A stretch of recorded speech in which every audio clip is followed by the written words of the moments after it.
ধর্মবন পাতিয়েছে ফেনীতে মাসে 3 বার করে যায়। বেশি বলে ফেললাম? সম্মানিত মা বোনেরা, যে পয়েন্টটা বললাম প্রথমে, এটার জন্য আপনিও দায়ী। খাদিজাতুল কুবরা সারা জীবন তিনি জানিয়েছেন, হে নবী আপনি যাই করেন আপনার রক্তের সম্পর্ক যাদের যাদের সাথে আছে এইগুলো আপনি অটুট রাখেন, ঠিক রাখেন। আমরা এমন বউ পেয়েছি রক্তের সম্পর্ক ঠিক রাখার জন্য তাকিদ দেওয়া দূরের কথা, আরো যেন নষ্ট হয় সেই কাজ করে। অনেক স্ত্রী আছে তার কারণে আমি আমার ভাইয়ের সাথে, বোনের সাথে, ফুফুর সাথে, চাচার সাথে, মা বাবার সাথে সঠিক সম্পর্ক রাখতে পারি না। এরকম বউ দেশে নেই? কার বউ এরকম? হাত তোলেন তো। না, আন্দাজে বলবেন না ভাই। মেয়েদের ওপর আন্দাজে দোষ দিচ্ছেন মানে? এরকম বউ তো চট্টগ্রামে থাকার কথা না। সম্মানিত মা বোনেরা, আলহামদুলিল্লাহ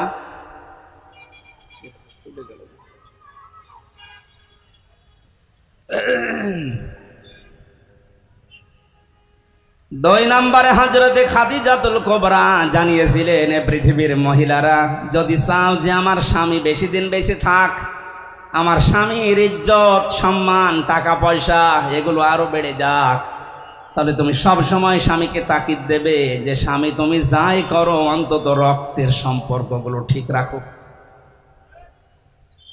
কোরআনে কারীম জানিয়েছে, ইয়াসআলুনাকা মাযা ইউনফিকুন কুল মা আনফাকতুম মিন খায়রিন ফালিল ওয়ালিদাইনি ওয়াল আকরাবিন ইলা আখিরি আয়াত।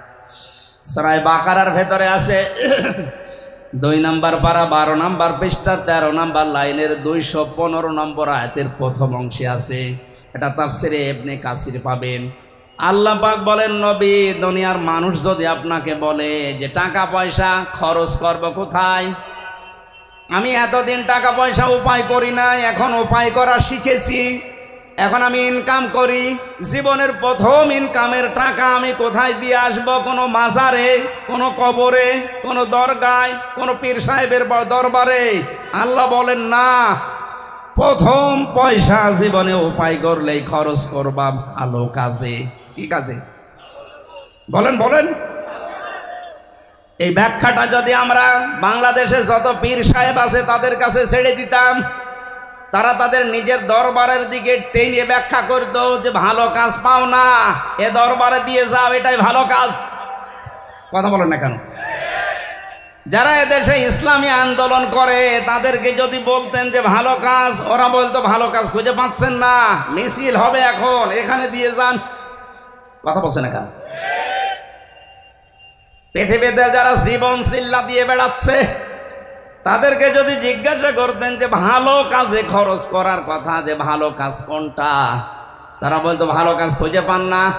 সকাল সন্ধ্যা যারা আল্লাহর দিকে মানুষকে ডাকে, 3 দিন 40 দিন জীবন চিল্লায় যারা চলে যাচ্ছে, এদেরকে দেন। কথা বলেন না কেন?